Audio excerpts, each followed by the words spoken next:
Hyperpo is pleased to present 40 Days 40 Fintechs, an initiative under its Include Everyone program, as it continues to lead the way in advocacy for the creation and dissemination of technology that enables financial inclusivity. The 40 Days 40 Fintechs is shining a spotlight on those that are breaking down digital barriers and bringing millions more on the continent into the transactional space and transforming their lives for the better.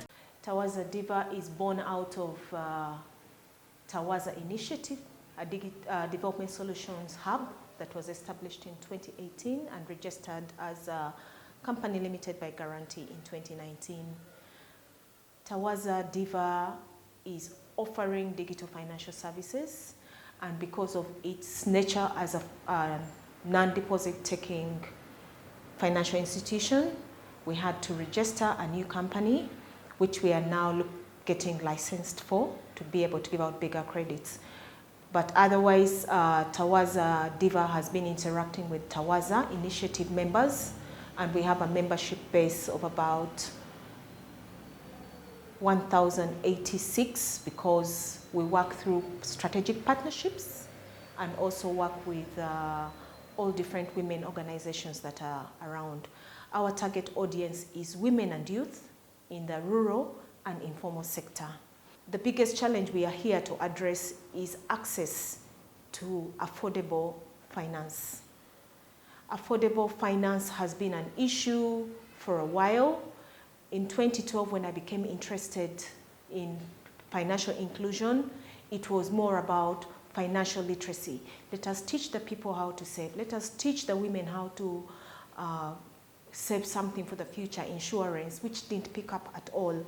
Although there are some efforts with some organizations like World Vision, which has made a lot of impact with the small saving boxes at that particular time. But as we moved on, the problem was bigger than just financial literacy.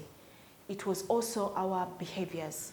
As women, the social cultural norms do not allow us to really expand and step out there and access finance because we need collateral, we need a lot of, we need guarantors, and sometimes some banks were requesting us to have our husband sign for us, and you find that probably you're in a relationship and you're the fourth wife or the fifth wife and there's no one going to sign for you at that very point. So access to finance was more difficult, and then we thought about what else apart from the social culture norms. It was the penetration of banks. There were no branches in the rural areas. So that's when the mobile money started, and then we're excited, oh, mobile money is here, let's be able to do something about financial inclusion. But the people were not very embracing to the whole idea of mobile money. It took them time to onboard, especially in the villages. How do I put money in a phone? What if it gets lost in the phone? And those are some of the challenges that we were facing with financial inclusion then. And we are trying to address them, teach them a little bit about technology, how these platforms work, how they're supposed to interact so that they can access finance. So that was the biggest challenge that we wanted to address. Onboarding the rural women and youth in the informal sector, especially even those that are not in the rural areas. We have women and youth in the informal sector here within the urban areas, the peri-urban areas, and they're also not very keen on financial access because they prefer to keep their money under their beds. They prefer to keep their money in the kiosk when they are leaving. They hide it in a particular spot. So when those are some of the issues, like when there were fires in the markets, the women lost money. The youth could not start up, and we couldn't come in and address because they were already in the informal sector, and all the products that were existing were for the formal sector. You had to have a business license, you had to have a national ID, you had to have so many things that are supporting the formal economy. So they were kind of like underserved and excluded. Tawaza Initiative has 86 members, direct members, individual borrowers, because we are trying to promote the women. There's been a lot of circles going on. Why we say direct members is these are the individuals we have identified that are not coming in groups. 86 of them, and then we have about 5 groups currently. One of the groups has about 450 members. This is a group of markets, different markets, but has several members, and we manage them as their own group. We have another group with 50 members. We have another one with 20. Then we have some 15. So totally, we could say we have about maybe 500 members, 500 and something, going to 600 members, including the members in the groups. Then we have a big farmer group that we are connected to. The informal sector is majorly made up of agribusiness. So these farmers are majorly onboarded, but we are their financial partner. They are not direct members for TAWAZA. These are people who we are organizing to finance just as a financial partner. Business is not looking bad.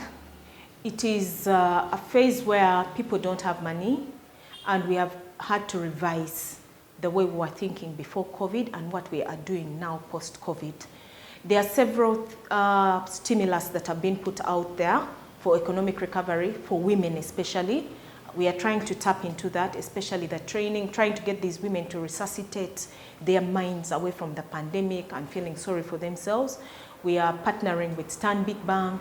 We are partnered with DFCU Bank just to get the trainings out there. And we're also trying to access the stimulus for women that is available with UDB to see how we can work with the informal women. The challenge with our sector is that there is not much that can be done if the women and youth do not get to the formal sector. So first, the available resources that we have are trying to onboard them to move away from the informal sector to the formal sector. In the meantime, they are continuing to access microloans as they return the money slowly. But business has been hard. They are finding it hard to return money. Even the little money you give them, 200,000, you find there's a challenge. Maybe business didn't go well. Like now, most of them are worried what they're going to do because the laws are very tight on the informal sector. And we are making decisions to see how we can make them get into the formal sector without them having to be burdensome about not wanting to pay taxes and not wanting to declare their location and how much money they are making. Those are some of the challenges we are facing right now, that the stimuluses that are available, we cannot take them on as Tawaza Diva without getting our target audience into the formal sector. In my opinion, I think that financial technology has managed to create accessible products and easy loans and easy credit for the audiences that are out there. That financial technology is making it very possible, but the laws that are out there are not yet capturing to cover the customer and cover the financial providers in that technology side. So I'm thinking that we are having a lot of competition with so many people coming up with all sorts of products that are not regulated. You just end up finding something out there and you're not so sure whether you're able to give out your information to each one of them. Because if we move into a wider space, there could be an issue of cybersecurity. And that is something that most of the customers in my space are worried about. Cybersecurity. What if they take my NIN number and use it for something else? What if I do this to my telephone number and then they start taking all my money from the bank account? Because we link the bank accounts to their accounts and they're worried. What if you tap into my bank account and I wake up one day and my little savings are all gone? So it's an issue of cybersecurity that is there. But apart from that, the financial technology is really coming up fast. And some of the people who understand it, the literate, are embracing, and it has created a lot of curiosity on the other side. Because when you're on your phone and they tell you borrow 100,000 right away, it is exciting and you're very curious. So I think it is helping us having so many players so that people are aware that this is happening sooner or later. Advocacy with financial technology requires that the people you are talking to understand the way the systems work. We need to create particular groups and maybe forums among different sectors to make this, to demystify technology to some of the people who are not very tech savvy.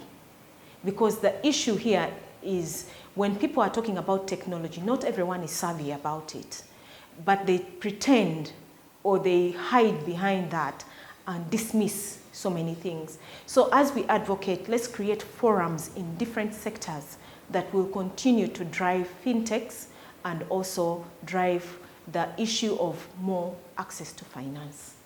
Our website is www.tawaza.org.